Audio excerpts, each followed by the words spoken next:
Bueno, sí. Bueno, ni que estuviera el teléfono, ¿verdad? Buenos días a todos.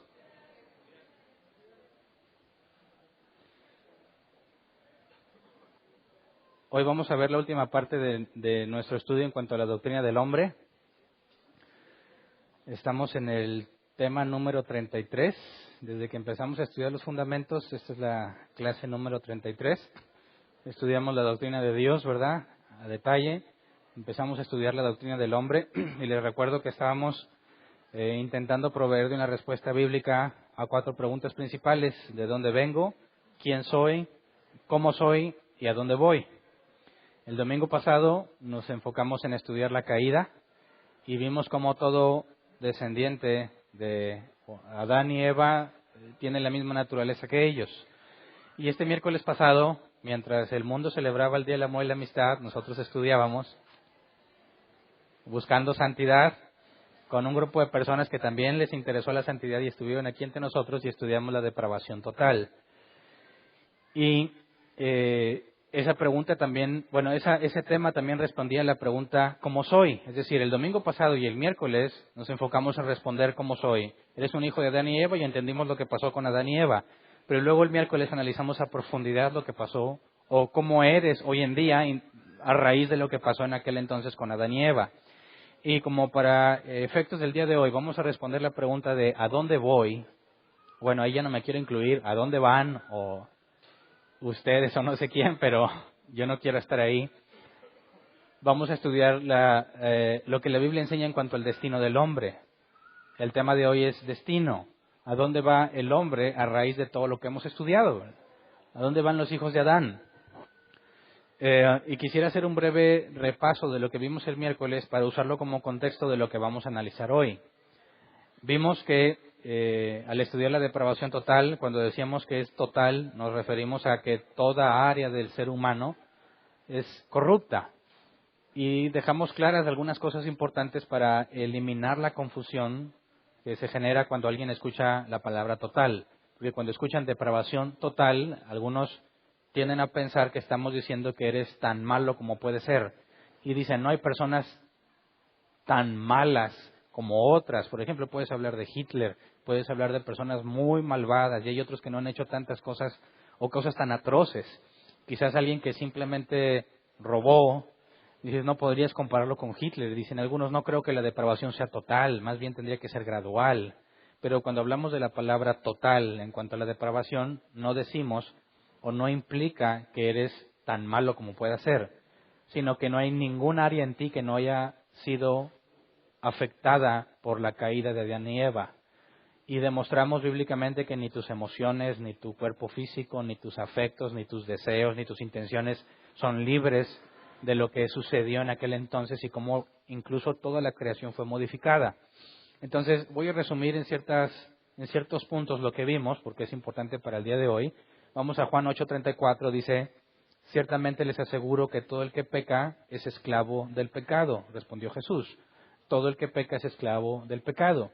Y analizamos que por cuanto un hombre pecó, el pecado entró en el mundo, la muerte entró al mundo. Dice, y nosotros morimos porque nosotros pecamos. Y aclaramos el miércoles que no mueres por culpa de Adán, es decir, no mueres porque Adán pecó, sino que mueres porque tú pecas. Pero en Adán tenemos todos la misma tendencia al pecado. Y retomamos una pregunta que no contesté a detalle el domingo pasado, en cuanto a si Dios se había hecho buenos o malos a Adán y Eva. Y alcanzamos a ver el domingo, los que no estuvieron el miércoles saben que lo vimos a más profundidad. Los que estuvieron el domingo saben que nada más dijimos que era muy difícil o era imposible tratar de acercarte a analizar lo que pasó con Adán y Eva partiendo de si eran buenos o malos. Hablamos de que eran libres, ¿verdad? Entonces, cuando estudiamos la depravación total, llegamos a definir algunos términos interesantes en cuanto a lo que pasa con el hombre hoy en día a raíz de lo que le pasó a Adán. Y cuál es la diferencia entre el Adán creado desde el principio, cómo era él y cómo somos ahora nosotros. Hablamos de 2 tipos de justicia, justicia externa y justicia interna. Porque cuando la Biblia dice que no hay bueno ni uno, no hay quien haga lo bueno, en automático surgen protestas en cuanto a eso. Dicen, no puede ser. Como que no hay ninguno bueno si yo conozco personas muy buenas, dicen. Que no hay quien haga lo justo. ¿Cómo no? Un grupo de bomberos salvando una familia de un incendio, ¿no hicieron algo bueno? Un hombre, son los ejemplos que mencioné el miércoles, un hombre que ve que un animalito se está ahogando en un arroyo, en un río congelado, no arriesga su vida por sacarlo. ¿No es eso algo bueno? ¿No es bueno ayudarle a alguien de la calle? Dice, entonces, ¿cómo es que la Biblia dice que no hay quien haga lo bueno? Y eso lleva a confusión porque la Biblia asegura que no hay bueno ni uno. Entonces, vimos que el hombre tiene capacidad para hacer lo bueno y lo malo en un sentido y carece de esa capacidad en otro. Y hablamos de capacidad moral y de capacidad natural. Y la idea es que se lleven el audio del miércoles y lo analicen en la profundidad porque es muy importante que lo entiendan. Yo lo estoy resumiendo nada más ahorita. La justicia externa son todas aquellas buenas obras que una persona puede hacer. Tenemos el caso de los fariseos, que Jesús reconocía que eran muy estrictos en su cumplimiento de la ley y Jesús les recriminó distintas cosas. La principal es que eran como sepulcros blanqueados, que por fuera parecían hermosos, pero por dentro estaban llenos de pudredumbre. Vimos que no importa qué tantas cosas hagas en el exterior, incluso Jesús dijo, en aquel día me dirán, Señor, Señor, en tu nombre hicimos esto y lo otro, apartados de mí, les dijo Jesús. Entonces, es cierto que el hombre tiene la capacidad natural de hacer lo bueno y lo malo. Con capacidad natural nos referimos a que tú tienes, es decir, no hay nada físicamente en ti que te impida llevar a hacer algo bueno o malo. Si tú ves que alguien está siendo abusado y tú estás en la capacidad física de interponerte para tratar de impedirlo y no lo haces, eres culpable porque tenías la capacidad de hacerlo y decidiste no hacerlo. Pero si estuvieras atado a una silla, totalmente atado, de manera que no te puedes mover y ves que alguien está siendo abusado y no haces nada, no podrías ser condenado culpable porque eras incapaz de hacer algo. Pero eso es en el aspecto natural, en el aspecto físico. Soy capaz de levantarme, de sentarme. No todos tienen las mismas capacidades, pero todos tenemos la capacidad física o natural de hacer lo bueno o lo malo. Pero cuando hablamos de la capacidad moral, llegamos a una definición interesante, donde hablamos que la capacidad moral es hacer o tomar una decisión independiente de tu motivación más fuerte. Pero quizás el describir la incapacidad moral lo deja más claro. Incapacidad moral es no poder tomar la decisión contraria a tu motivación más fuerte. Y vimos un ejemplo el miércoles de encontrarte una cartera llena de dinero. Y decimos, si tú te encuentras una cartera que se ve que está repleta de dinero, tienes distintas opciones a tomar cuando la encuentras, ¿verdad? Algunos van a simular que se abrochan las cuerdas de sus zapatos para agarrar la cartera sin que nadie se dé cuenta. Otro podrá pensar, bueno, voy a preguntar de quién es esta cartera, hay varias personas aquí cerca. Pero no sé a quién le ha pasado que alguna vez ya intentaste hacer lo bueno de esa forma y luego te diste cuenta que te cuenteó que el que te dijo, es mía, no era de él, ¿verdad? ¿A alguien ya le pasó eso? ¿No? Sean buenos de perdido alguna vez. O si te encuentras algo en una tienda departamental o algo y sabes que hay un guardia, y le dices, oye guardia, me encontré esto, y el guardia, nosotros nos aseguramos de llevárselo a quien le corresponde, y se lo quedan, ¿verdad? Entonces, la persona que ya tuvo esa experiencia, que trató de hacer lo bueno, pero se dio cuenta que hay personas malas, que te engañan haciéndote pensar que es de ellos, pero no es, dicen, bueno, pues de que se la queden ellos a que me la quede yo, pues mejor yo. ¿Cómo puedes ser honesto ante semejante situación? ¿Qué es lo mejor hacer? Pero también vimos que si tú tienes exceso de dinero, no tienes ni una sola carencia, tienes todo el dinero que quieres a tu disposición y te encuentras una cartera repleta de dinero, ¿te sería tentación? ¿Estarías tentado a robarla? El dinero es lo que me sobra, así que se la doy a quien sea y si me dijo mentiras, no me importa, a mí el dinero no me falta. Pero ¿qué tal si estás en una profunda crisis económica y te encuentras esa billetera? Algunos dicen, Dios me la mandó, ¿verdad? El punto que estudiamos el miércoles es determinar cómo es que eres motivado a hacer las cosas y cuál es tu motivación más fuerte. Y una vez que tienes una motivación fuerte, que el miércoles lo explicamos a profundidad, pero ahorita te estoy poniendo simplemente un ejemplo, aquello que realmente te mueve y te motiva a hacer algo, somos incapaces de refrenarlo. Ese es el problema en el ser humano. Tiene la capacidad natural de hacer lo bueno, hacemos cosas buenas, pero eres incapaz para hacer lo contrario a lo que tu motivación más fuerte te dicta. Una vez que esa motivación la tienes y la comprendes y sabes que te mueve a hacerlo todo. Hay personas que están dispuestos a matar y a mentir y seguir matando con tal de tener eso que tienen, eso que desean y que anhelan. Jesús dijo que esta es la condenación, que los hombres rechazaron la luz porque sus obras eran malas. Entonces, cuando hablamos de la naturaleza del hombre en la depravación total, decimos que somos incapaces, moralmente hablando, de hacer lo opuesto a nuestra motivación más fuerte. Y lo que estudiamos el miércoles es que la Biblia es clara en que el hombre de continuo busca el mal. Pero puedes hacer cosas buenas, claro, pero también puedes hacer cosas buenas porque deseas algo malo. Y puse un ejemplo con las señoritas. Hay hombres que te van a ofrecer el cielo y las estrellas. Te van a decir que tú eres la mujer más importante del mundo. Y parece que lo demuestran. Van a ser atentos contigo, van a ser caballerosos, lo que quizás nadie hace. Te va a estar llamando, va a estar atento, va a invertir su dinero en ti. Y tú dices, este es un buen hombre, este es un buen muchacho, alguien que vale la pena para una relación. Pero tú no conoces lo que desea por dentro. ¿Por qué te da tanto? ¿Es gratis o espera algo a cambio? Y ese es un ejemplo donde la justicia externa, aparentemente alguien puede ser buena persona, pero no ves lo que está dentro de él. La justicia interna es lo que la Biblia se refiere cuando dice que no hay bueno ni uno. Vamos a Mateo 22, 37 al 40. Tú puedes pensar, a ver, ahí están los 10 mandamientos, no robes. Alguien puede decir, yo en mi vida he robado, entonces soy bueno o soy malo. Yo hice lo correcto porque nunca he robado. Soy una buena persona o de perdido no tan malo como otros. Algunos piensan que si cumpliste al menos un mandamiento de la ley ya estás del otro lado, no eres tan malvado como los demás. Pero el punto es que la justicia externa te puede llevar a nunca robar. Pero la justicia interna es algo en lo que todos fallamos, porque cumplir con los mandamientos de Dios no es cumplir con las 613 mandatos a los judíos o los 10 mandamientos per se, sino lo que dice Jesús aquí, Mateo 22, 37 al 40. Ama al Señor tu Dios con todo tu corazón, con todo tu ser y con toda tu mente, le respondió Jesús. Ese es el primero y el más importante de los mandamientos. El segundo se parece a este, ama a tu prójimo como a ti mismo. De estos dos mandamientos dependen toda la ley y los profetas. Y aquí podemos preguntar, ¿quién ama al Señor su Dios con todo su corazón, con todo su ser y con toda su mente? Ninguno. Ni siquiera 5 minutos de tu vida. Es mentira que todo tu ser está enfocado en conocer y obedecer a Dios. No es cierto. Es mentira que toda tu mente esté enfocada todo el tiempo en conocer y servir a Dios. No es cierto. Es por eso que no hay bueno ni uno en la justicia interna. Y el miércoles vimos que la justicia externa puede ser falsificada por malas intenciones o es la consecuencia de la justicia interna.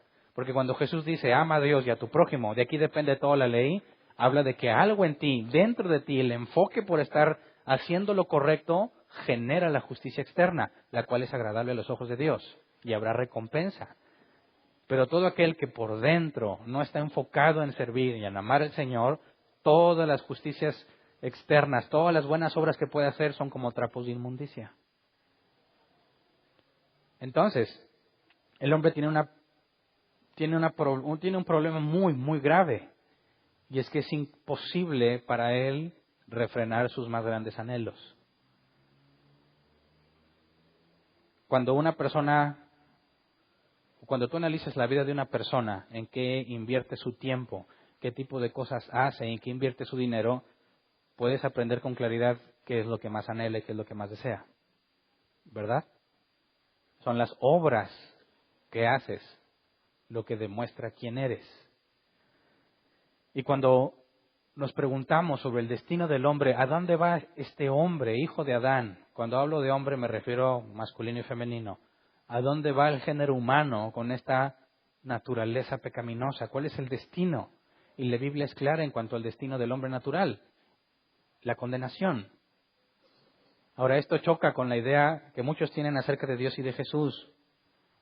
Pero leamos Juan 3, 19 al 20. Esta es la causa de la condenación, que la luz vino al mundo, pero la humanidad prefirió las tinieblas a la luz porque sus hechos eran perversos. Pues todo el que hace lo malo aborrece la luz y no se acerca a ella por temor a que sus obras queden al descubierto. Y esto describe a la perfección lo que sucede con cada uno de nosotros cuando pecamos. Todos pecamos pensando en que nadie nos ve o pensando que al menos quien nos ve es cómplice nuestro. ¿Verdad?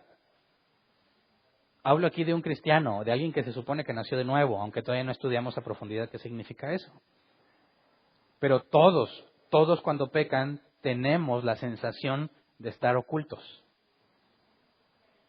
La sensación de estar en lo secreto, aunque Dios es omnisciente y omnipresente. Llegamos a convencernos de que realmente nadie nos está viendo, incluyendo a Dios. Y tenemos la absurda idea de que puedo mantener mi pecado oculto. No se lo he dicho a Dios, y como no se lo he dicho, asumo que no sabe. Y que puedo ponerme a orar, Señor, yo te doy gracias por todo lo que me das, como si Él no estuviera consciente de lo que estás haciendo.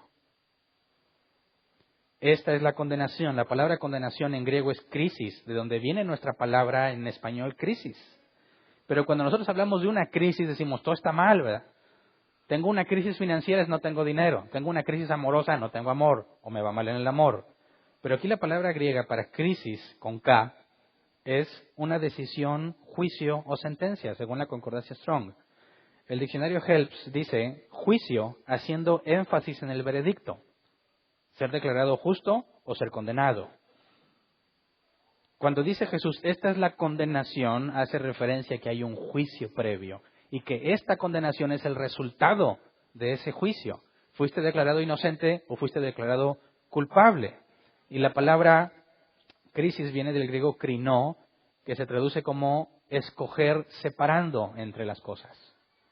Distinguir entre lo bueno y lo malo, lo falso y lo verdadero. Y Jesús dice, esta es la condenación. Dice, la luz vino al mundo. Ahora entendemos que Jesús es la luz del mundo, pero la luz, en el sentido de la analogía que nos presenta aquí, es lo que revela todas las cosas, es lo que nos deja expuestos. ¿Verdad? Pecamos pensando que estamos en oscuridad y cuando viene la luz, ¿qué implica esa luz? Ser expuestos. Donde lo que pensabas que era oculto, ya no es oculto. Donde lo que pensabas que nadie sabía, ahora se sabe. ¿Y cuál es la reacción del hombre natural ante la luz? La humanidad prefirió las tinieblas a la luz porque sus hechos eran perversos. No nos gusta que se sepa las cosas feas, desagradables, malvadas que hacemos. Dice el versículo 20, pues todo el que hace lo malo aborrece la luz. No queremos que se sepa, hago lo malo, lo quiero seguir haciendo, así que no me conviene que se sepa. No se acerca a ella por temor a que sus obras queden al descubierto. Fíjate bien que este tipo de individuo solamente se ama a sí mismo. Y es tanto el amor que se tiene que en lugar de ver que puede estar perjudicando a otros, dice, no, yo quiero seguir teniendo esto que tengo, no voy a la luz, no quiero que se sepa, no lo confieso, que se quede oculto. Y dice Jesús, esa es la razón por la cual van a ser condenados. Fíjate que no es la falta de perdón de parte de Dios. No es que Dios les diga, no, a ti no. No, es que no quieres ser expuesto. Porque la luz implica que las cosas se sepan. A nadie nos gusta eso. Y ese es el hombre natural. ¿Quién podría recibir perdón de Dios, si no confiesas lo que haces? Esta absurda idea de mantener algo oculto a los ojos de Dios es lo que nos condena a todos. La condenación es la consecuencia del comportamiento natural del hombre. Cuando la Biblia habla de la condenación, nos habla de un lugar específico al cual irán todo aquel que sea hallado culpable. Y aquí es donde hablamos del infierno. Y el infierno en nuestros días puede ser un tema controversial. Nuestros amigos ateos creen que el infierno es el lugar donde Satanás reina y tienen el solo objetivo de vivir en pecado. Se imaginan un lugar con borracheras, fiestas, orgías, todo tipo de perdición. Se imaginan que van a estar los ateos más prominentes, personas de renombre. Y dicen, yo he escuchado y he leído algunos que dicen, imagínate qué interesante va a ser sentarme a platicar con este ateo y que me llene de su conocimiento. Allá que los cristianillos y esos que creen en Dios se vayan a aburrir mientras se la pasan cantando toda la eternidad. Acá nosotros tenemos fiestas de veras. Ese es el concepto ateo del infierno. Pero bueno, lo que me preocupa realmente es el concepto que los cristianos tienen del infierno. Porque muchos cristianos, lamentablemente, han llegado a la conclusión de que el infierno no es algo literal. Algunos consideran que el infierno simplemente es el lugar al que vas para dejar de existir. Creen en la aniquilación. Dejas de ser. Ya no existes. Dicen, mi Dios es un Dios de amor. Mi Dios ama a todos incondicionalmente. ¿Qué clase de Dios torturaría por toda la eternidad a las personas? ¿Qué clase de Dios permitiría el sufrimiento eterno de las personas? No, yo no creo en ese Dios. Mi Dios nos ama. Porque de tal manera amó Dios al mundo que ha dado su Hijo unigénito. ¿Tú crees que si dio a su Hijo unigénito se va a complacer en la tortura eterna de algunas personas? Dicen, mi Dios no es así.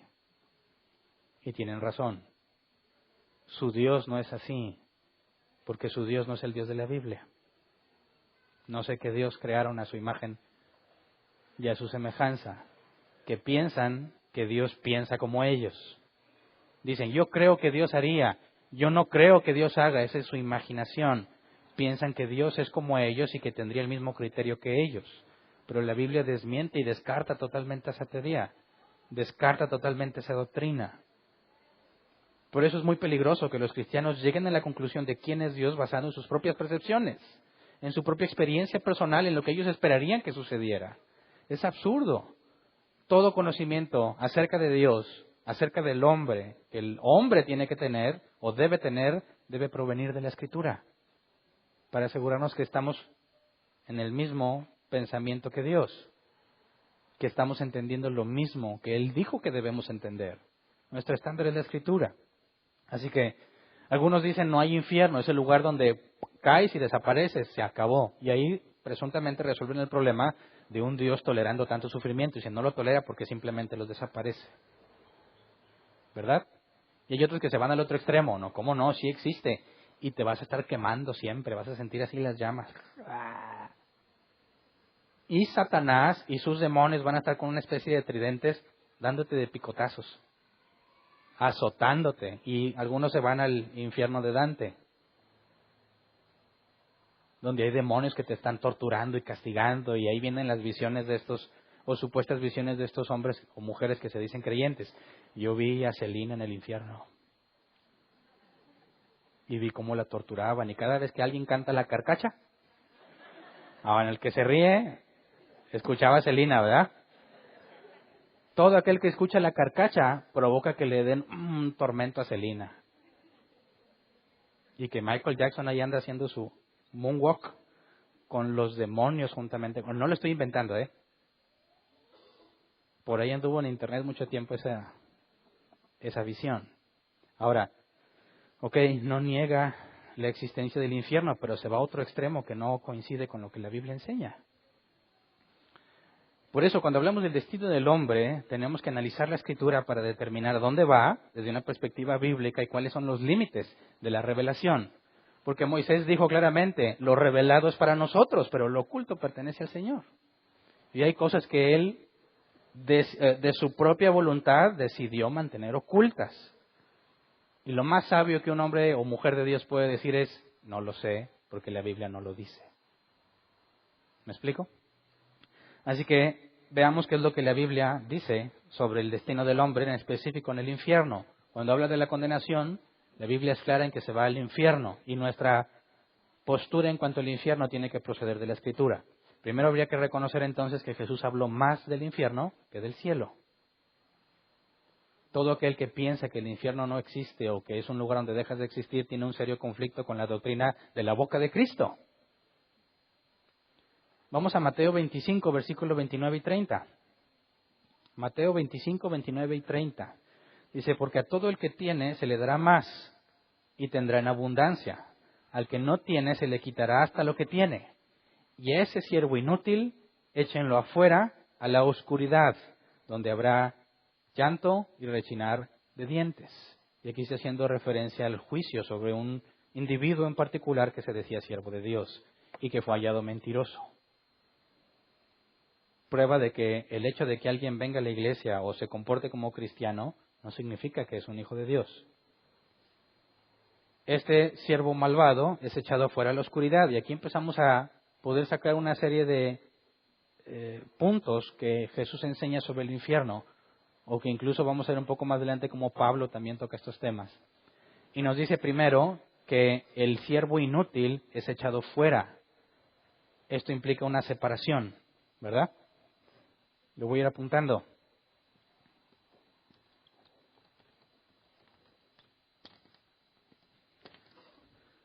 Una separación. Luego, échenlo afuera a la oscuridad.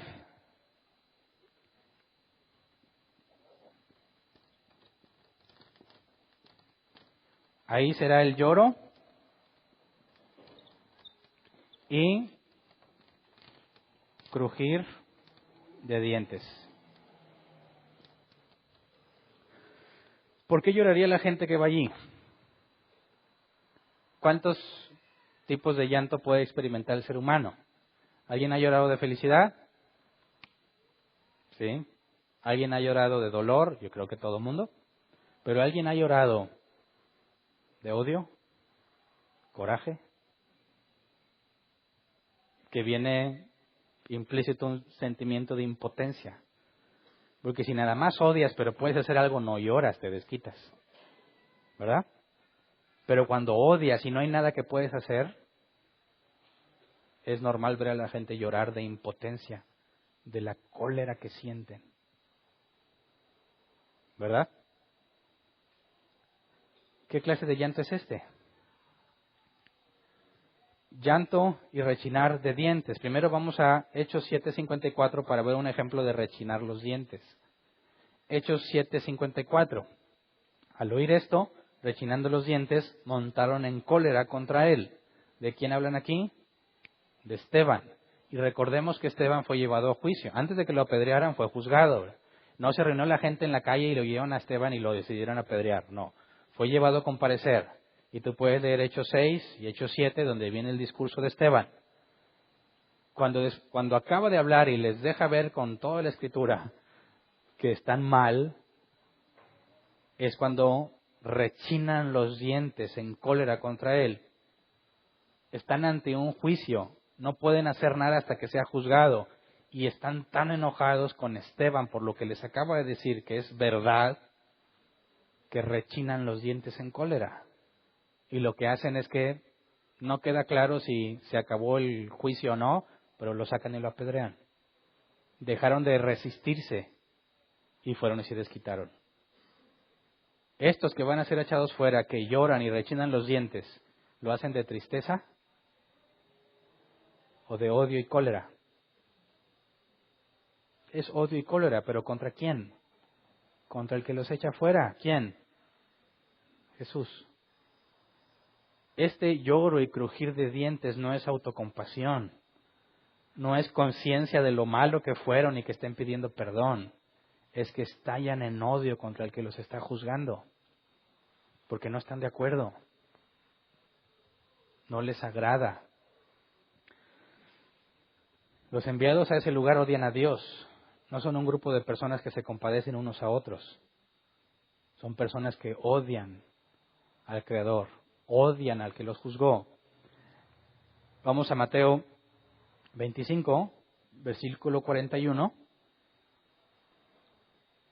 Dice, luego dirá a los que estén a su izquierda, apártense de mí, malditos, al fuego eterno, preparado para el diablo y sus ángeles. Y aquí hay otro punto, y lo voy a poner en otro color. Aquí hablamos de fuego.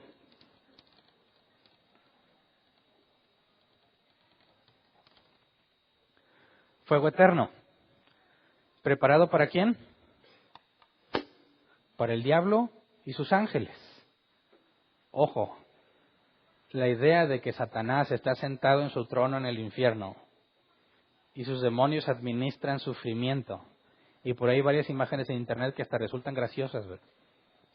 De que cae un ateo al infierno y le dicen, vas a ser atormentado, y le explican cómo está ahí el lugar, cómo están las distintas habitaciones donde son torturados, y ve que hay una especie de tridente con la que torturan a todos, y él dice, oye, ¿y no te has puesto a pensar que si usaras en lugar de un trinche de 3 dientes y le pusieras 6, no daría más dolor? Y el diablo se queda pensando y dice, buen punto, y lo asuben a gerente por haber hecho más eficiente el proceso. Esta idea del infierno donde Satanás es una especie de administrador es totalmente errónea, porque el infierno, el lago de fuego, es para él y sus ángeles. Y el que cae ahí junto con ellos representa lo que Dios deshizo entre Adán y Eva y la serpiente. ¿Se acuerdan? Había una alianza. Estaban del mismo lado. En este punto, Satanás y sus ángeles son echados al lago de fuego, y lo vamos a ver más adelante. Pero también distintos del género humano serán echados ahí, los que mantuvieron esa alianza. Satanás y sus demonios y todos los que son de él van a sufrir en conjunto, iguales. Y surge la pregunta, ¿quién les va a administrar el dolor entonces? ¿Nosotros? No. Todavía no podemos responder esa pregunta, pero sigamos leyendo. En cuanto a esto, cuando nos dice el fuego eterno, este fuego eterno nos habla de que nunca se va a apagar, ¿verdad? Es para siempre. Si el fuego es eterno, pero los que caen ahí son aniquilados, ¿de qué sirve que el fuego sea eterno si nadie va a estar eternamente ahí? Ahora vamos al versículo 46. Ahí en ese mismo capítulo está hablando de lo mismo. Dice, aquellos irán al castigo eterno y los justos a la vida eterna. Y aquí nos habla de un castigo. La palabra castigo es kolasis en griego, que se traduce según la concordancia Strong como castigo o tormento. El diccionario Hebs nos da un poco más de detalle. Dice, es castigo apropiado para el castigado. Y eso es muy interesante, porque algunos han llegado a la conclusión de que dicen, pecado es pecado, ¿verdad? Y está mal y merece la condenación. Y en cierta forma es correcto. No habrá pecado que no te merezca la condenación. Pecado es pecado, pero ¿el castigo por el pecado sería igual para todos? Podrías tener a Hitler y, no sé, al que se considera, hay uno de los fariseos, siendo castigados por lo mismo. ¿Sí o no? Ahora, Dios es justo, ¿verdad? Y si Él es justo, ¿haría injusticia a la hora de castigarlos? No, y por eso cuando aquí dice irán al castigo eterno, la palabra en griega es clara que es algo apropiado para el castigado. Esto nos lleva a pensar, solamente por la definición o la traducción de la palabra, es que el castigo es proporcional. Pero vamos a Mateo 11, 21 y 22, donde Jesús nos aclara este punto. Mateo 11, 21 y 22. Ay de ti, Corazín, ay de ti, Betsaida. Si se hubieran hecho en Tiro y en Sidón los milagros que se hicieron en medio de ustedes, ya hace tiempo que se habrían arrepentido con muchos lamentos. Pero les digo que en el día de juicio será más tolerable el castigo para Tiro y Sidón que para ustedes. Y aquí nos habla de un castigo proporcional, ¿verdad? A quien más se le da, más se le demanda. Aquí, a esta ciudad, Corazín y Betsaida, se les dio mucha evidencia. Por consecuencia, el castigo es mayor para ellos.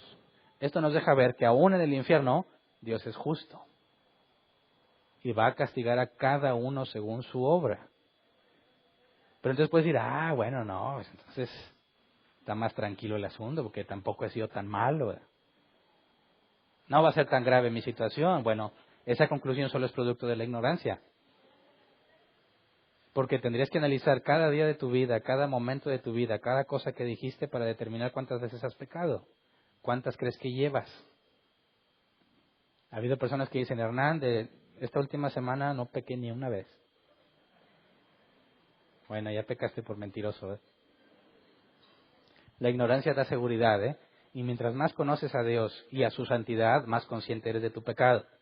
Así que el que piensa que no peca es porque realmente ignora mucho a Dios. Ignora mucho de lo que Él demanda. y en muchos casos se ignora a sí mismo, no se conoce. Las cosas que hace piensa que son correctas porque a él le parecen correctas, no está comparando con el estándar divino. Ama al Señor con todo tu corazón, con toda tu mente. Otro pasaje dice, con toda tu alma y con todas tus fuerzas. Compárate contra eso. ¿Qué tanto has pecado? Indistintamente de que no hayas mentido ni una sola vez en tu vida. Es muchísimo el pecado, muchísimo. Así que no es una noticia que nos alivie el hecho de que sea proporcional el castigo. Porque sería algo terrible estar ahí, aunque todavía no vemos exactamente la consecuencia de estar ahí. Pero el punto es que es imposible pensar que Celina haya sido torturada por el diablo, ¿verdad? Si Celina está allá, eso no lo sé. Pero si está allá, el diablo también estaría ahí, en la misma postura, sufriendo y siendo atormentado, no administrando el tormento. Mateo 7, 22 y 23. Muchos me dirán en aquel día, Señor, Señor, ¿no profetizamos en tu nombre? Y en tu nombre expulsamos demonios e hicimos muchos milagros. Entonces les diré claramente, jamás los conocí, aléjense de mí, hacedores de maldad. Otra vez tienes aquí, aléjense de mí. Y esto es separación. En el punto pasado, el fuego eterno donde eres echado es separación. La separación es algo consistente en lo que hemos estado leyendo. Ya vimos que nos habla de oscuridad, nos habla de lloro y crujir de dientes y nos habló de fuego. Aquí nos dice, aléjense de mí, habla de separación, hacedores de maldad. Fíjate, estos que le llaman Señor a Jesús, que profetizan en su nombre, expulsan demonios y hacen milagros, cualquiera pensaría que son cristianos, ¿verdad? Son muchos de los argumentos que distintas personas usan para justificar a estos apóstoles con pésima doctrina. Pero habla de Dios, lee la Biblia, hace milagros. ¿Y? ¿Estos qué hacen? Le llaman Señor, profetizan, hacen milagros y expulsan demonios. ¿Significa eso que son siervos de Dios? No. ¿Cuál es el enfoque de Jesús al hablar aquí con ellos? Jamás los conocí. ¿A qué se refiere aquí? La palabra conocí en griego es ginosko, conocer o percibir. El diccionario Hilf nos detalla más, conocer mediante experiencia personal. Ahora, tú conoces a alguien porque convives con él, porque pasas tiempo con él. Tú puedes hablar de amor filos, el amor de complacencia, porque convives con esa persona constantemente, aprendes a conocerlo. Cuando tú tienes una relación de amistad profunda con alguien, sabes qué le gusta y qué no le gusta, no porque te mandó por mail la lista de las cosas que le gustan o no, sino porque lo has vivido. Has hecho cosas que le desagradan, has hecho cosas que le agradan, y conforme pasa el tiempo, aún con nuestras esposas o nuestras parejas, sabemos qué cosas no hay que hacer porque te vas a meter en problemas y qué cosas le agrada que hagas. Pero eso no te lo enseñó de forma teórica, sino experiencial. ¿Qué es lo que Jesús le dice a estos? Jamás los conocí, jamás tuvimos una relación cercana. Hiciste muchas cosas cristianas, pero no eres cercano a mí. ¿A qué hace referencia esto? A la justicia interna. ¿Cómo puedes decir que amas a Dios con toda tu alma, tu corazón y tu mente si ni siquiera pasas tiempo con Él? No destinas nada de tu vida a estar orando y buscar lo que Él quiere, y lo que Él es y lo que Él hace. Es por eso que todas las cosas que hagas por fuera, toda la justicia externa es absurda a los ojos de Dios, es mera hipocresía, porque no tienes una relación personal con Él. Aquí la palabra conocí nos da muchísima información sobre lo que se espera de nosotros con respecto a Dios. No es creer que hay un Dios. Yo creo que hay un Dios. Cree y serás salvo. Es que absurdo. Cree, es pistis. Sé persuadido.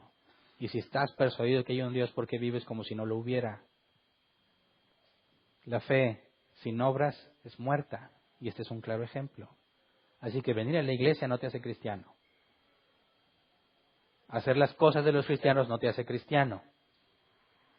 ¿Qué haces con tu tiempo y con tu vida? Eso me dice si eres o no eres cristiano. ¿Cómo puedes decir que amas a Dios si no lees, si no oras, si no estudias? Te engañas a ti mismo. ¿Cuántos se llevarán una sorpresa en aquel día que digan, Jesús, mi Señor, todo lo que hice por ti, apártate de mí, hacedor de maldad? Qué terrible noticia. Porque estos efectivamente están seguros de que son salvos. Están seguros de que pertenecen a Dios. Y acaban de descubrir que no, que son hacedores de maldad. Se autoengañaron. Se convencieron a sí mismos de que son cristianos por las cosas externas que hacen. Así que en el infierno también va a haber gente sorprendida. Y este siervo malvado que vimos, que llora y que cruje los dientes, ¿entiendes por qué se enoja? ¿Entiendes de dónde viene el odio y cólera contra Dios? ¿Por qué? No es justo. Hice muchas cosas. Tenía muchos ministerios. Muchas cosas de pecado no las hice porque yo era cristiano. ¿Y eso qué? Hay muchos ateos con una moral mucho mejor que muchos cristianos. ¿Verdad? ¿Eso significa que Dios les va a decir bienvenidos a mi reino? No, porque lo que importa es la justicia interna. Así que en este punto Jesús es claro que habrá muchos sorprendidos. Sorprendidos no porque fueron ignorantes toda su vida, sino porque se convencieron de algo que no era verdad. Marcos 9, 43 al 48. Si tu mano te hace pecar, córtatela. Más te vale entrar en la vida manco que ir con las dos manos al infierno, donde el fuego nunca se apaga. Y si tu pie te hace pecar, córtatelo. Más te vale entrar en la vida cojo que sea arrojado con los dos pies al infierno. Y si tu ojo te hace pecar, sácatelo. Más te vale entrar tuerto en el reino de Dios que sea arrojado con los dos ojos al infierno, donde su gusano no muere y su fuego no se apaga. Ahora, si esto fuera literal, ¿cuántos ciegos, tuertos y, ciegos, cojos y mancos habría entre nosotros? Obviamente esto no es literal, pero te está demostrando el punto de que el infierno es un lugar al que definitivamente no querrías ir, al grado que estarías dispuesto a perder lo que te define, lo que necesitas para el día a día, con tal de no llegar allí. ¿Me explico? Sin embargo, la idea del infierno es algo que no se predica actualmente. Está ausente de las predicaciones, incluso ausente del Evangelio. Le dicen a la gente, ¿sabes qué? Dios tiene un plan maravilloso para tu vida. Te va a dar una vida mejor. No necesitas cambiar. Dios te ama tal como eres. Es que absurdo. Qué absurdo a la luz de las palabras de Cristo, que hizo más énfasis en el infierno que en el cielo. Jesús estuvo más ocupado en advertirnos sobre el infierno que en el cielo. La palabra infierno aquí es muy interesante. Gehenna, que es la transliteración de la forma aramea de una palabra hebrea. Ge-Ibnon, que es el valle de Ben Hinnom. Pero para entender qué es ese valle, vamos a 2 de Crónicas 28:3. Cuando Jesús les dice que es mejor entrar manco o cojo o tuerto al infierno, al Gehenna, esa palabra hace referencia a este lugar históricamente. 2 de Crónicas 28:3. Asimismo, quemó incienso en el valle de Ben Hinnom y sacrificó en el fuego a sus hijos, según las repugnantes ceremonias de las naciones que el Señor había expulsado al paso de los israelitas. Y vamos también a Jeremías 7:31. Jeremías 7:31 dice, además construyeron el santuario pagano de Tofet en el valle de Ben Hinnom para quemar a sus hijos y a sus hijas en el fuego, cosa que jamás ordené ni me pasó siquiera por la mente. Ese valle es el lugar donde los reyes de Israel y la gente de Israel, el pueblo de Dios, quemaba vivo a sus hijos. Y tú puedes buscar, en cuanto a información histórica, lo grave de ese proceso, porque no los mataban y luego los quemaban, no, sino que calentaban al rojo vivo metales, ya sean estatuas de sus deidades, y al rojo vivo depositaban a sus hijos para que fuesen quemados ahí, mientras todos presenciaban el dolor y el sufrimiento con tal de agradar a la deidad. Ahora, eso es lo que había pasado históricamente, pero en el contexto de las palabras de Jesús, ese valle específicamente donde se llevó a cabo eso, se convirtió en el basurero de la ciudad. Los cadáveres de animales o cadáveres de criminales, todo tipo de basura, eran arrojados y consumidos por el fuego que siempre se mantenía encendido. Entonces imagínate, Jesús hablando con la gente que lo escucha y le dice, es mejor que te cortes la mano que ir al Gehenna. ¿Qué imagen tenían en su mente cuando Jesús les dijo eso? El basurero donde se quema todo. La descripción es muy clara. ¿Quién querría ir ahí? La descripción de Jesús es muy viva. Claramente las personas entendían este asunto. ¿Qué tan grave es ir ahí? En todas estas descripciones que vimos del infierno, todas habla de ser condenado, el resultado de un juicio. Les dirá, apártate, serán echados. No es una decisión que ellos tomaron, yo me voy acá, no, es el resultado de un juicio. No puedes ocultarle algo a Dios. Jesús dijo, el problema es que no te acercas a la luz porque no quieres ser descubierto. Cuando tú te preguntas a ti mismo si eres cristiano o no, tienes que considerar seriamente ese pasaje. Si tú te preguntas, oye, ¿este es cristiano o no? Tienes que considerar seriamente este pasaje. ¿Qué es lo que este pasaje dice? Que aquel que aborrece la luz no quiere que sea expuesto su pecado. Eso es muy importante que lo tomes en consideración para ti mismo. Cuando pecas, ¿qué es lo que tratas de hacer? Una vez que pecaste, yo sé que todos, la gran mayoría, se siente mal. ¿Qué haces después de eso? ¿Haces lo de Pilato? Dices, se acabó, no pasó nada. ¿O buscas la luz? ¿Buscas la luz? ¿O lo dejas como que nada pasó? Ahí se queda guardado en el cajón, oculto. Nadie sabe, este asunto es acá entre Dios y yo, y Él me perdonó. Dices, ya se lo entregué a Dios. ¿Te parece? ¿Qué implica ir a la luz? Es como si un ladrón o un asesino, secuestrador, dijera, ya me convertí a Cristo. No tengo por qué pagar lo que hice. No me voy a entregar a la justicia porque las cosas viejas pasaron. He aquí todas son hechas nuevas. ¿Qué opinas de ese razonamiento? ¿Te parece correcto? ¿Mm? O puesto que nació de nuevo y se da cuenta de su pecado y le diría a las autoridades, aquí estoy, hágase justicia. ¿Qué debería de pasar en un recién convertido? Aquel que dice, no pasó nada, soy perdonado, se engaña a sí mismo, porque sigue en tinieblas. El que se expone a la luz dice, heme aquí, hágase en mí según su voluntad, dijo Jesús. Aunque él no tenía pecado, dijo, que se haga lo que se debe de hacer. ¿Cuántas personas se han encubierto detrás del arrepentimiento falso, de simplemente decir hice mal y ya, en lugar de ir a la luz? Esto es un asunto muy grave, porque tú puedes estar aquí sentado pensando que eres cristiano y no serlo. ¿Me explico? Cuando Dios condena, lo hace con pleno conocimiento de causa. Él es omnisciente. Él sabe perfectamente todo lo que has hecho y lo que estás haciendo. Sabe lo que vas a hacer. Y el principal problema que tenemos con eso es que Dios es justo y es santo. No lo puede sobornar. No puede hacer, como dicen, ojo de hormiga. No, Hernán, pues, mira, tantas cosas buenas que has hecho se borra del libro. Échale ganas.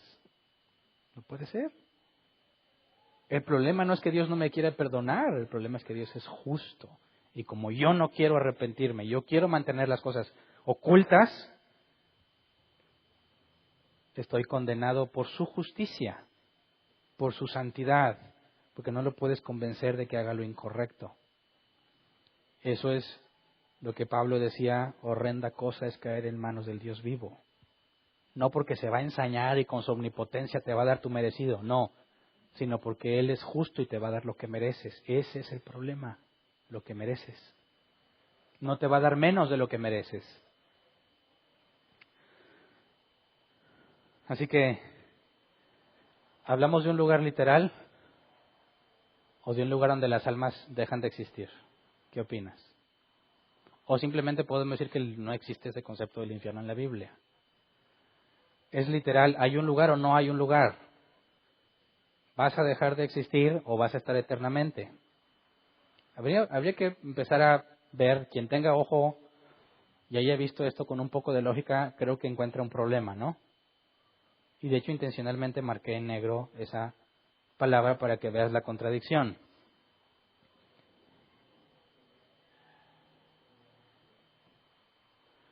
¿Puede un lugar donde siempre hay fuego ser oscuro? ¿Mm? No, no se puede. ¿Cómo combates la oscuridad? Pues con una fogata. Ahora, todo es fuego eterno. ¿Dónde habría oscuridad? Bueno, no, qué alivio. Entonces el infierno no existe. No, no estoy diciendo eso. El punto que quiero probar es cuando alguien dice, ¿es literal el infierno sí o no? Hay que hacer una separación. Es literal que hay un lugar de fuego eterno y de oscuridad. Lo que no es literal es su descripción. ¿Me explico? Es imposible, lógicamente hablando, que haya oscuridad y fuego al mismo tiempo. Pero el punto es que Jesús no te está haciendo una descripción literal de qué hay en el infierno como es, sino que te está llevando a lo que, te está dando ejemplos, símbolos, alegorías, a lo que apunta que es. Cuando les habla del Gehenna, por eso quise hacer énfasis en eso, ahí está el basurero, donde todo se quema, donde los criminales y los animales son echados ahí. ¿A qué huele? Imagínate pasar por ahí. Ahora, siempre está encendido ese lugar. Toda la ciudad sabe que siempre está eso allí, que nunca se acaba. Les pones esa imagen del fuego eterno y a dónde los lleva en su contexto. A entender lo que pasa ahí. ¿Significa que en el infierno realmente está el fuego? No necesariamente. Es algo que escapa a nuestra comprensión.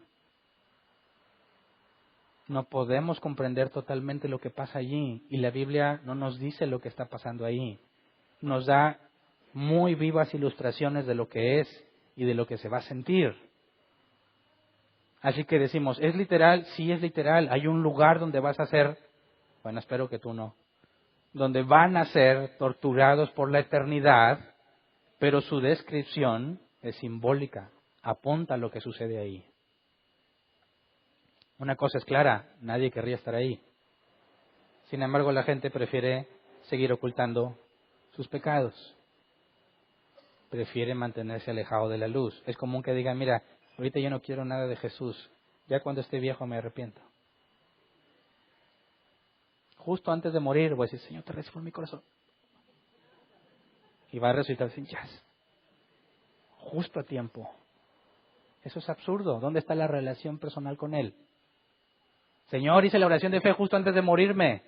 Necio. Necio. Jamás te conocí. ¿Me explico? Hay otra cosa que quizás no todos vieron, pero que también es ilógica. ¿Qué me dices de esta?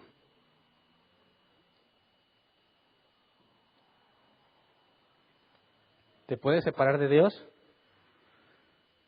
¿Qué es la omnipresencia? Dios está en todas partes al mismo tiempo. ¿Puedes separarte de Él? No. ¿Puede haber un lugar donde no esté Dios? No. Es absurdo. Si hay un lugar, si Dios hace un lugar donde no está Él, Él deja de ser Dios. ¿Verdad? Así que ¿a qué se refiere esto? No es literal la separación. ¿Dios estará en el infierno? ¿Sí o no? Levante la mano el que dice, no, no va a estar ahí. Dicen, pues acabas de explicar la omnipresencia. Pues entonces, ¿Dios va a estar en el infierno, sí o no? Sí. ¿Cómo se separaron de Él? Si ahí va a estar. ¿A qué se refiere la separación entonces? Para eso tendríamos que ir un poco al contexto de lo que los contemporáneos de Jesús entendían. En la ley, cuando se les dio la ley, ¿qué se les dijo? Obedece y se te va a dar bendición y abundancia y todo eso. No lo obedezcas y viene maldición. Estar con Dios era como que estar en la bendición. Estar sin Él es hacer tus propias cosas, quebrantar la ley y experimentar maldición. Cuando tú les hablabas a ellos de estar sin Dios, ¿qué pensaban? ¿Que iban a estar ausentes de Dios? No, sino de no obedecerlo. De lo que viene con la rebeldía, con hacer lo que yo quiero. Jesús dijo, el que me ama, obedece mis mandamientos. Estar sin Dios, opuesto a Dios, odiarlo, implica que no lo obedeces. Y toda la consecuencia que implicaba eso. Entonces la separación de Dios no puede hablar de un lugar donde Dios no está, sino de la pérdida de los beneficios. La privación de los atributos, pero no de todos los atributos. ¿Qué me dices de la justicia y la ira? ¿Estarán presentes en Dios en el infierno? Claro. Pero no va a estar la bondad.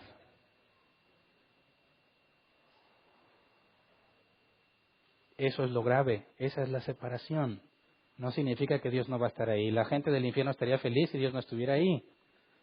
Y ya, vaya, hasta que me dejó en paz toda mi vida, no quiero saber nada de Él. Ok, es cierto, no va a haber nada de que tienes que obedecerlo, nada de eso, nadie le va a poner presión, pero Dios siempre va a estar ahí justo.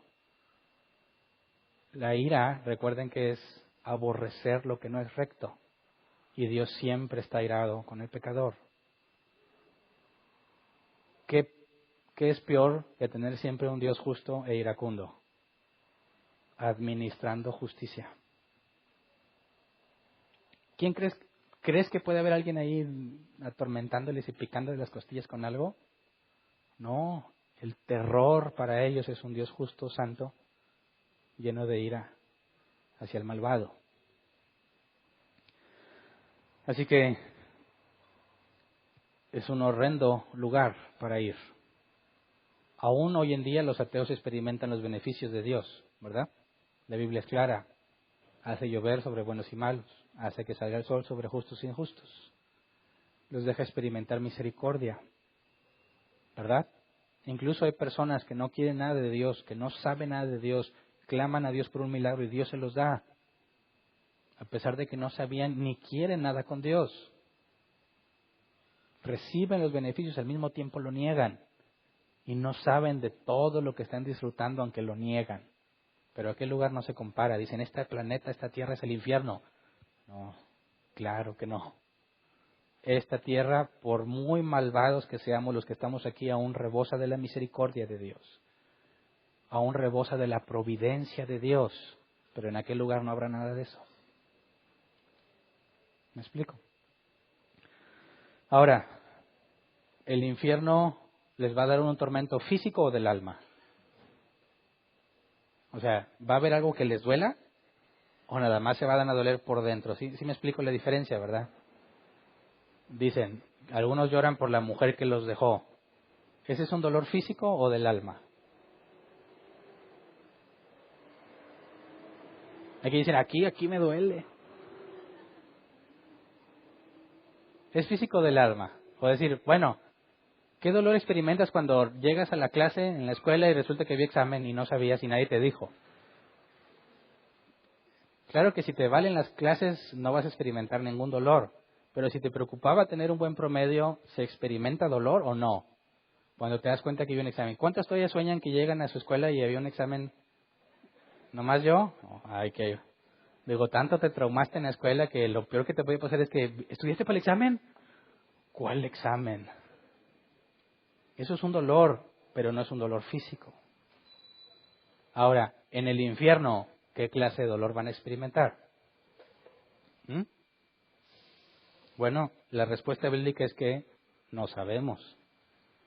La Biblia no dice. Podemos llegar a una especie de conclusión. Van a resucitar los muertos, ¿estamos de acuerdo? Unos para vida eterna y otros para condenación eterna. Pero la resurrección implica un cuerpo. Se dice que de los santos, aunque lo vamos a estudiar más adelante, es un cuerpo incorruptible. Pero de los que no son de Dios, ¿qué clase de cuerpo tendrán? De que tienen un cuerpo es bíblico. De que no es como el de los santos, donde no hay tristeza, ni llanto, ni dolor, no es así. Así que es probable que ese cuerpo sea apto para sentir dolor, pero no lo dice la Biblia. Y si estás ahí y estás siendo atormentado, aunque sea solo físicamente, ¿no te pondrías a pensar en todo el odio y coraje que tienes? ¿No es eso un tormento en el alma? Así que me parece que lo más adecuado responder es, La Biblia no lo dice con certeza, pero muy probablemente los dos tipos de dolor.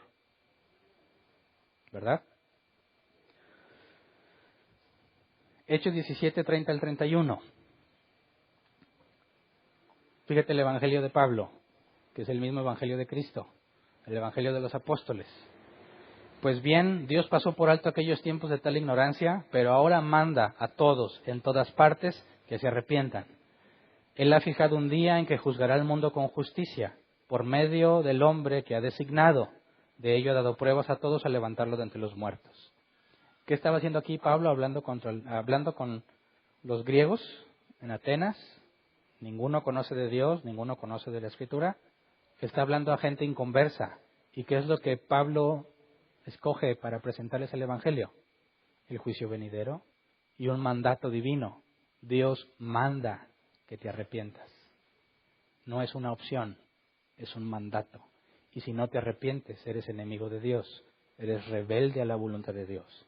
Dice, mira, yo no me meto con Dios, que Él no se meta con mi vida. No, hay una orden. La orden es arrepiéntete. ¿En qué momento el Evangelio dejó de ser eso? ¿En qué momento se convirtió en un... Dicen, es que son las buenas nuevas, y a mí me enseñaron ese razonamiento. Dicen, ¿por qué vas y les hablas del juicio venidero? Eso no es una buena noticia. Eso más te amarga. La buena noticia es, Dios tiene un plan maravilloso. Dios va a hacer tu familia indestructible.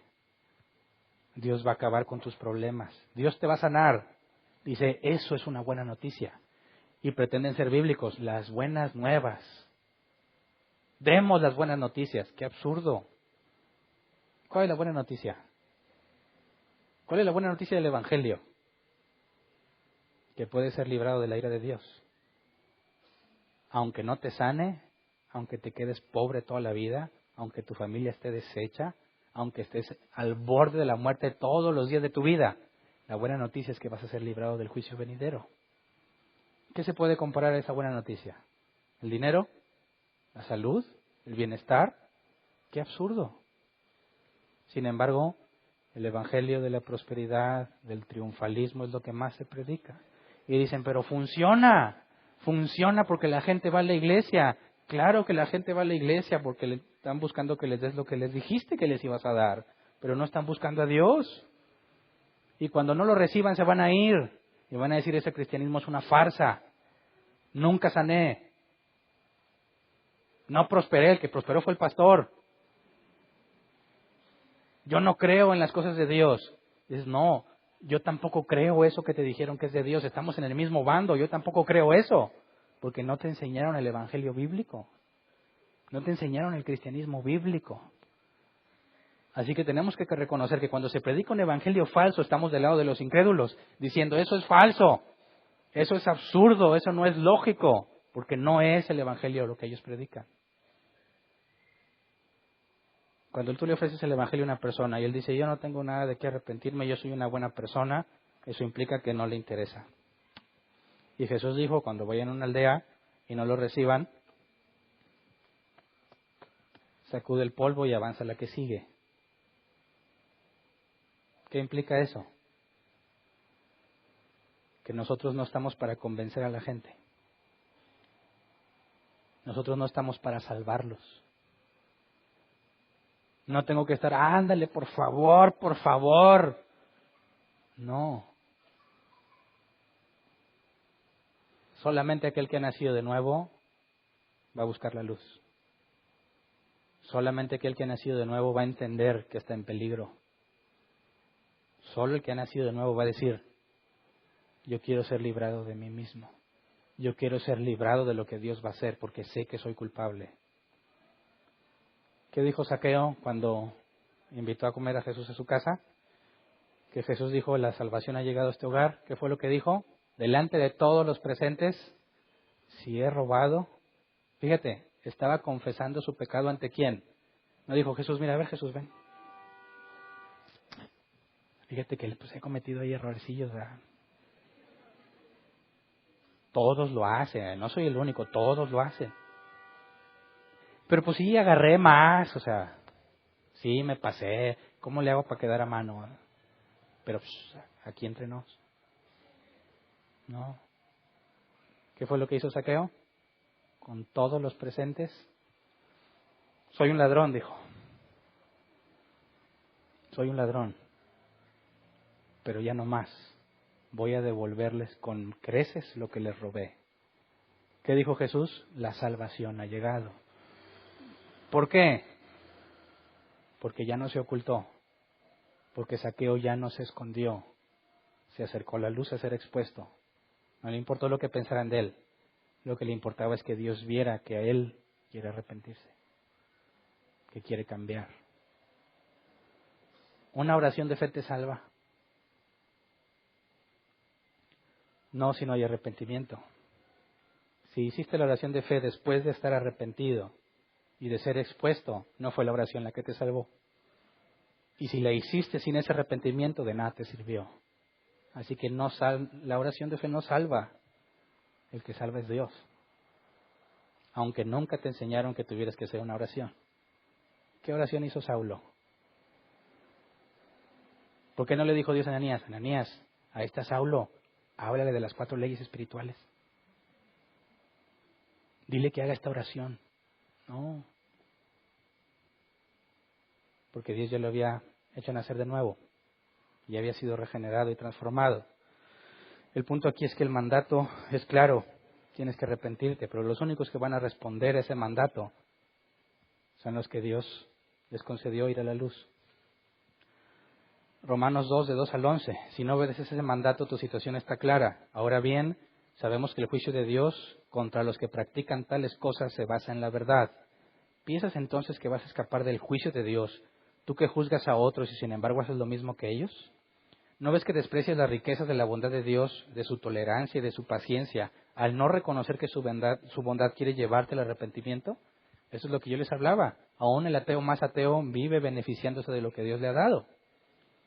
Dice, pero por tu obstinación y por tu corazón empedernido sigues acumulando castigo contra ti mismo para el día de la ira, cuando Dios revelará su justo juicio.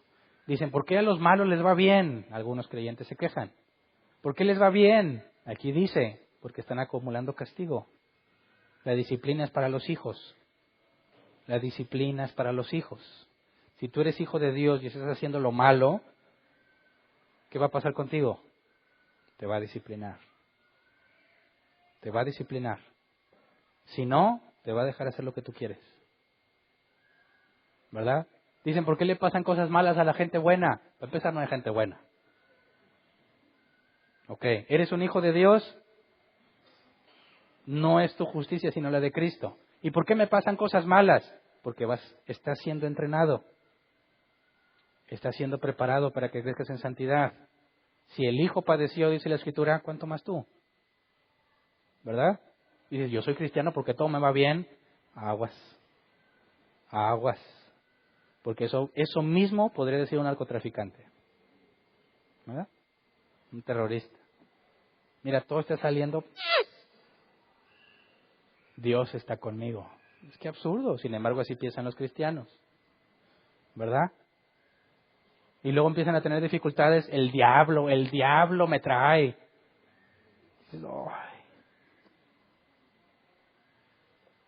Hay que leer, hay que estudiar. Por eso en medio de las dificultades nos regocijamos.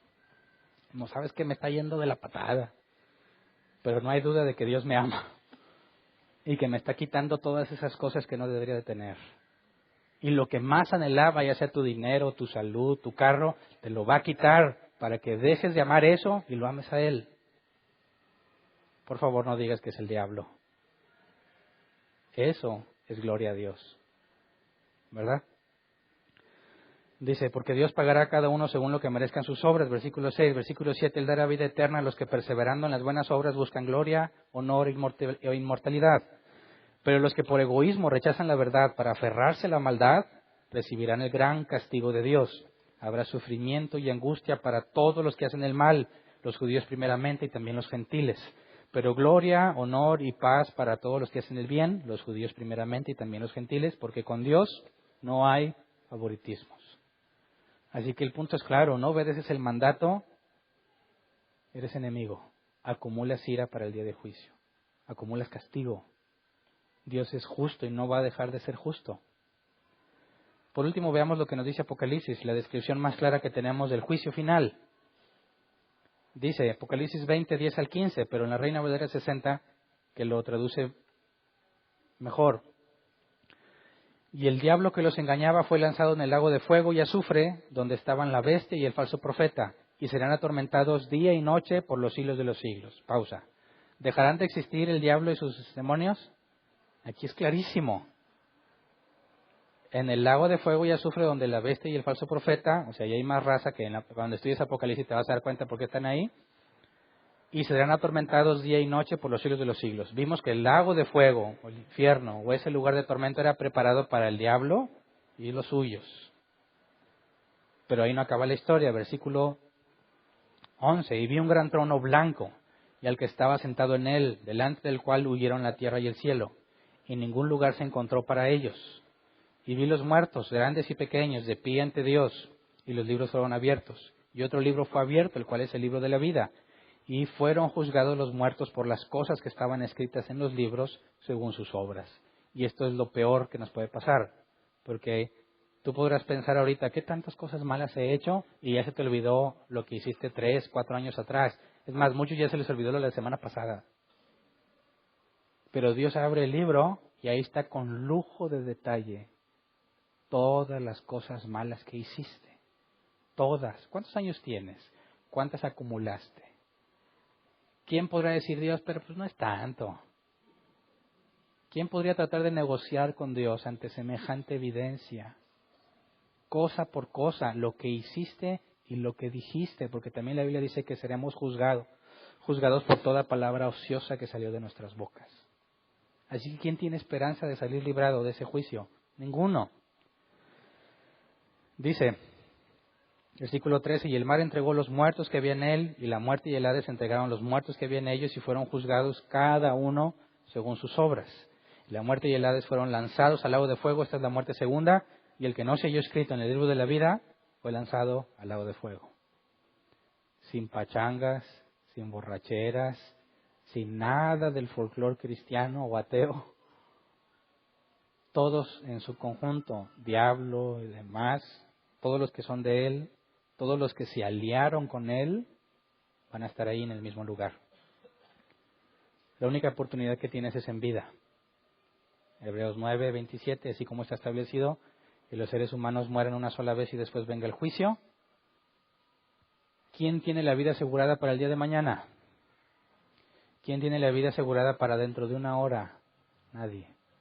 Te puedes dar el lujo de tomarte tu tiempo en lugar de entregarte a Dios. No te puedes dar el lujo. Cerremos con este pasaje, Juan 3:16, famosísimo, pero leamos del 13 al 21. Perdón, del 16 al 21. Juan 3:16 al 21. Porque tanto amó Dios al mundo, que dio a su Hijo unigénito, para todo aquel que en él cree no se pierda, sino que tenga vida eterna. Si no lees lo que sigue, ahí puedes pensar que no hay infierno, que nadie se va a perder. Versículo 17, Dios no envió a su Hijo al mundo para condenar al mundo, sino para salvarlo por medio de él. El que cree en él no es condenado, pero el que no cree ya está condenado por no haber creído en el nombre del Hijo unigénito de Dios. Y aquí está la condenación clara. Y acuérdense que creer implica la relación personal, no nada más una oración de fe o el hecho de saber que hay un Dios. Versículo 19, esta es la causa de la condenación, que la luz vino al mundo, pero la humanidad prefirió las tinieblas a la luz, porque sus hechos eran perversos. Pregunta, ¿tenemos como dato preciso y certero de que va a haber gente echada al lago de fuego? Lo acabamos de leer en Apocalipsis, ¿verdad? La idea de que mi Dios no va a mandar a nadie al lago de fuego ni al infierno, pues nomás que lean Apocalipsis capítulo 20 y ahí se resuelve. Versículo 20. Pues todo el que hace lo malo aborrece la luz y no se acerca a ella por temor a que sus obras queden al descubierto. En cambio, el que practica la verdad se acerca a la luz para que se vea claramente que ha hecho sus obras en obediencia a Dios. Por eso les preguntaba, ¿qué haces cuando pecas? Eso revela quién eres. Todos pecamos, ¿cierto? Pero no todos reaccionamos igual. Incluso no reaccionamos igual al mismo pecado. ¿Buscas la luz o te refugias en las tinieblas? En eso se resume. ¿Estás en tinieblas? ¿Hay cosas que tienes guardadas y no has querido revelar? Lo más sabio que puedes hacer es ir a la luz. ¿Qué importa lo que van a pensar de ti siempre y cuando estés a cuentas con Dios? ¿Vale más tu reputación que tu salvación? Seamos honestos con nosotros mismos. No te engañes. El que ama a Dios le obedece y el arrepentimiento es un mandato. ¿Cuál es el destino del hombre natural? El infierno, sin lugar a dudas. Pero no es el único destino al que el hombre puede aspirar, porque aquí nos habla claramente que en el Hijo hay salvación. El hombre natural está condenado. Para el hombre es imposible salvarse, Jesús dijo. Pero nada es imposible para Dios. Y Jesús dijo a Nicodemo, si no naces de nuevo no puedes entrar al reino de los cielos. Pero yo no puedo decidir nacer de nuevo. Yo no lo decido. Nicodemo dijo, ¿cómo le hago? ¿Vuelvo a entrar en el vientre de mi madre? No. El que nace de nuevo, Juan 1:12, a los que creen, son hechos hijos de Dios que no son engendrados ni voluntad de carne ni por voluntad de varón, sino de Dios. Dios hace nacer de nuevo. Lo necesitas a Él. Y el único camino a la salvación es Jesús. Y esto nos abre el tema al siguiente punto que vamos a tratar, el Evangelio. Necesitamos analizar a profundidad la doctrina del Evangelio para que lo entendamos, lo apliquemos en nuestra vida y lo prediquemos como es. Así que este es el último tema de doctrina del hombre, pero ahora vamos a estudiar el Evangelio. ¿Cómo es que Dios provee de salvación? ¿Cómo es que la gente puede salvarse? Pero por el día de hoy tienes mucho que pensar sobre ti mismo. ¿Estás en la luz o estás en las tinieblas? Pero si estás en las tinieblas, aún hay esperanza. Sal a la luz. Corrige las cosas. Arrepiéntete. En griego es cambia tu manera de pensar, por consecuencia mis acciones cambian. Eso que sientes, que me siento mal, eso no es arrepentimiento. Arrepentimiento es el cambio. Y si lo has hecho muchas veces, una y otra vez, y lo sigues haciendo, entonces no te has arrepentido, porque no has cambiado. Sin arrepentimiento no hay perdón de pecados. No te engañes. Lo mejor que puedes hacer es entregarte, humillarte ante Él y clamar misericordia. La Biblia dice que Dios no rechaza un corazón contrito y humillado. Es que vamos a ponernos de pie y vamos a orar.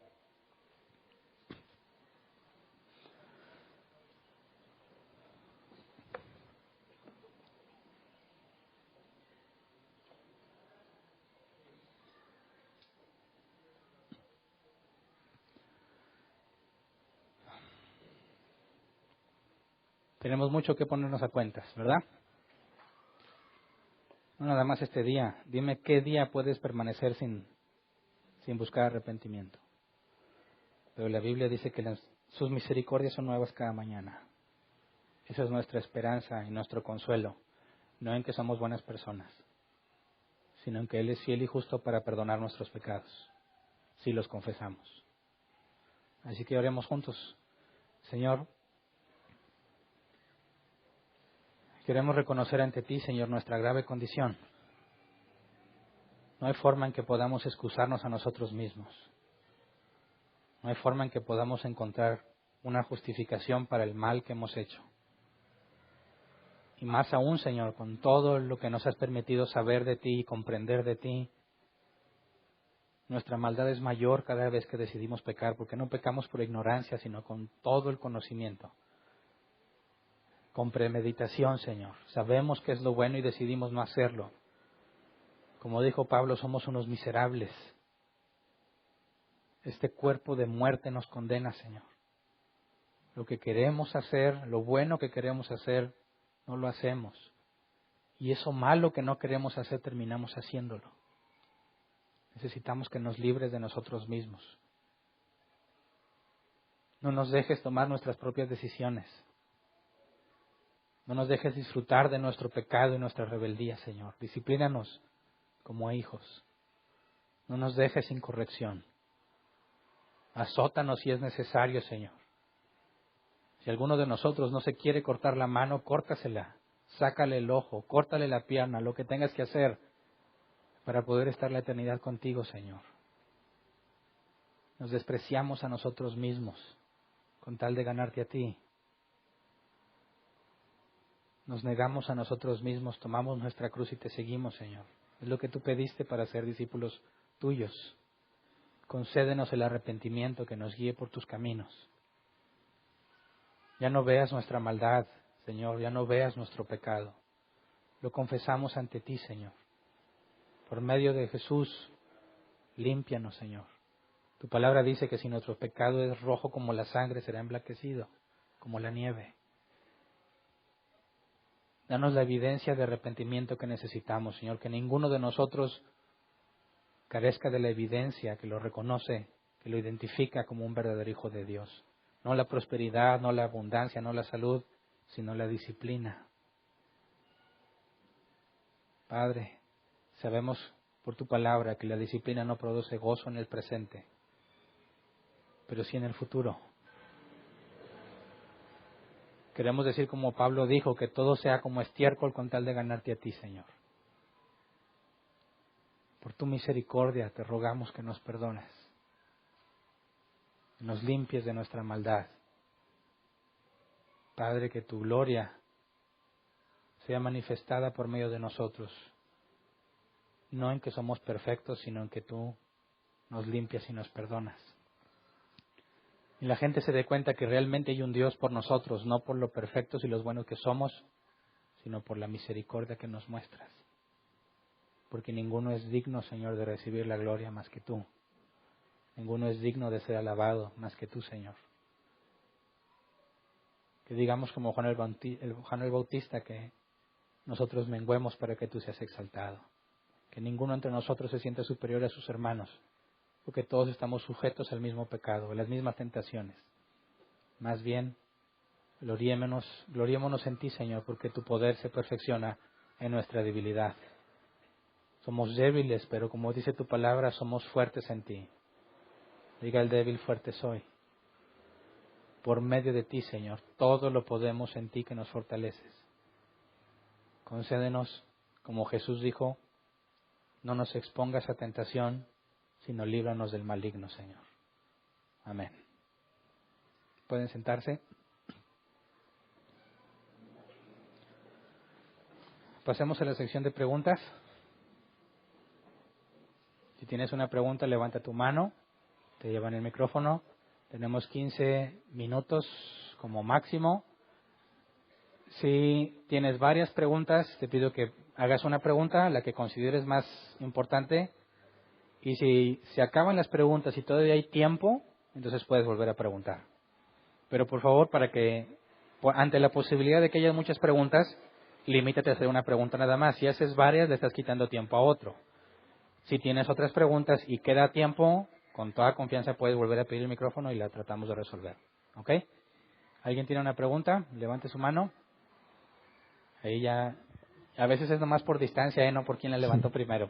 Buenas tardes. Buenas tardes. Ahorita que mencionaste donde dice que el que peca y no se acerca a la luz para que sus obras no sean descubiertas. Cuando te acercas a la luz se refiere a que, es decir, yo maté a alguien, lo tengo enterrado ahí en el patio de mi casa y... Espero que sea un ejemplo. Sí, es un ejemplo.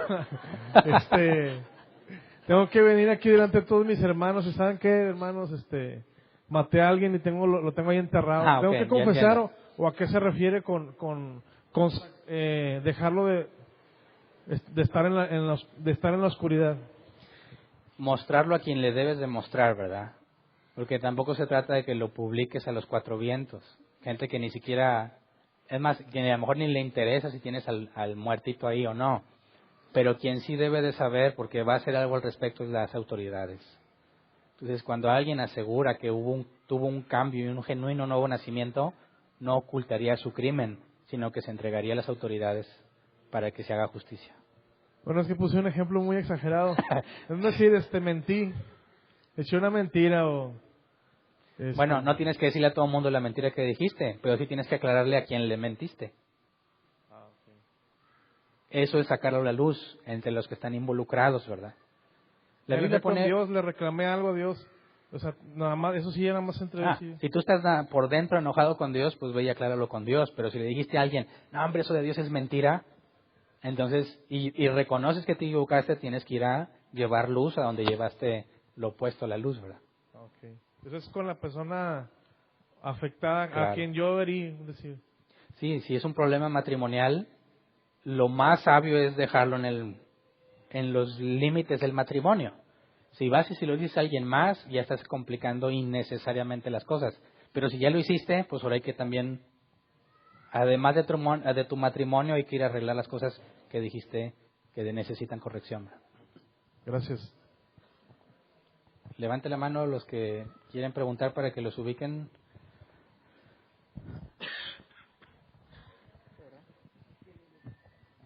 Ya. ¿Alguien más? Porque ya se dijo, esa ya fue repetida, ¿verdad? Okay. ¿Dónde está el micro? Porque ahí estaba la mano. Sí. Bueno, buenas tardes, Hernán. Buenas tardes. En la parte nada más, un poquito me quedó un poco de duda en Mateo 7, 22 al 23. Porque entendiendo que hay, se puede decir, vasijas que Dios usa para expulsar demonios, para traer milagros, ¿verdad? Si ellos lo administran de esa manera, creo que quien recibe eso de parte de Dios, pues lo ve como que es una persona que realmente pues proviene de Dios o está sirviendo a Dios. Por ende, pues concluyen que es una persona cercana a Él. Y su enseñanza o su doctrina pues proviene de Dios, porque los hechos que Él me muestra pues entiendo que vienen de Dios, ¿verdad? Que solo Dios los puede hacer o cumplir. Entonces, si esto Dios lo permite y en la persona como tal, quien los administró, no hubo una relación más cercana a Dios, o por qué Dios, bueno, más bien es porque Dios permitiría que suceda este tipo de cosas si finalmente la persona no está capaz o no conlleva una relación justa con Dios. Ok, bueno, ahí veo dos cosas. Número uno, es cierto que una persona puede ser engañada ante semejante evidencia, pero la Biblia es clara en que solo los inconstantes e inmaduros son engañados. Porque alguien que empieza a crecer en el conocimiento de Dios ya sabe que una señal puede venir de un falso profeta. La Biblia es clara en Deuteronomio: si te manda un profeta con señal mentirosa, se cumple, y luego te dice, ven y adoremos dioses falsos, dice, sepan lo que los estoy probando. Entonces, es información muy importante. Tienes el caso ahora de Judas. ¿Judas hizo milagros? ¿Expulsó demonios? Sí. ¿Él era un siervo de Dios? No. Entonces tienes el caso de Judas, que también te ejemplifica claramente que muchas personas pueden recibir autoridad para hacer cosas, pero al mismo tiempo estar descalificadas a los ojos de Dios en cuanto a la salvación. Y la pregunta, ¿y por qué permite eso? Bueno, ¿cuál era la razón por la cual Judas estaba en el grupo de los 12?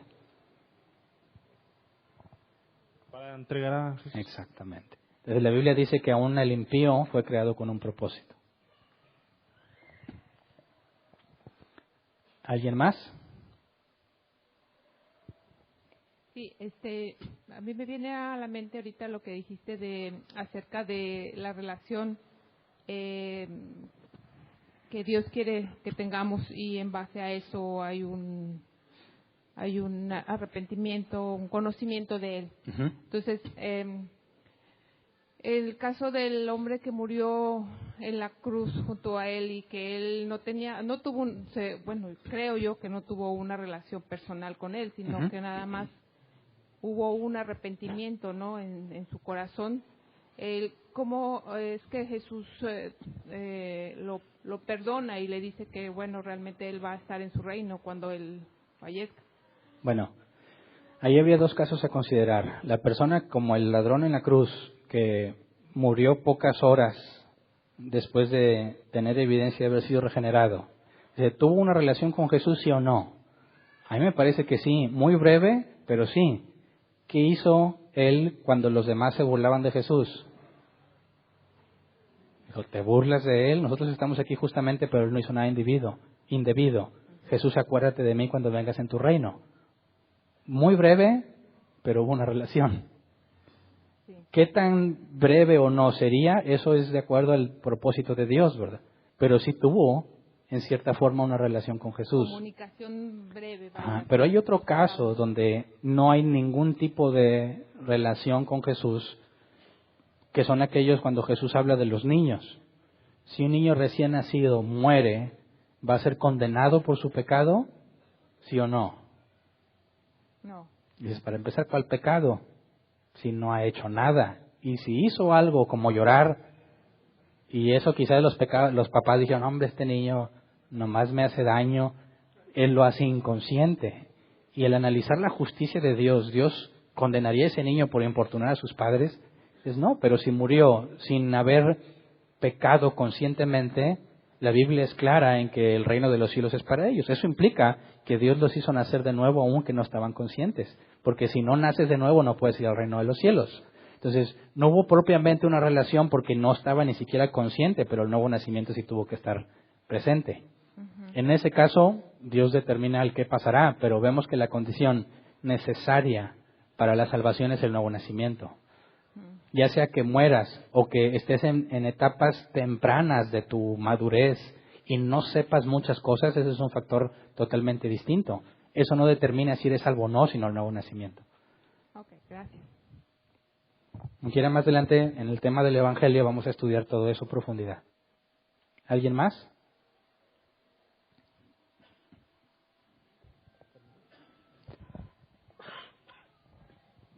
Buenas tardes. Cuando dice que al final están ante el gran trono y vio una gran multitud de grandes, pequeños, ahí vemos que entonces hay niños también en el juicio, son familias juzgadas. En la palabra griega puede ser interpretada como edad o como jerarquía.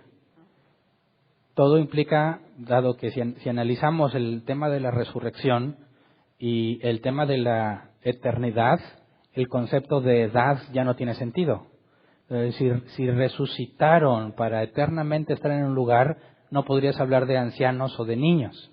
Entonces, en la traducción de esa palabra, lo más correcto sería hombres grandes y pequeños en el sentido de la importancia que tenían en el mundo. Gracias. ¿Alguien más? Nadie más. Muy bien, se acaba la sección de preguntas. ¿Hay avisos? Les recuerdo que hoy tenemos la primera clase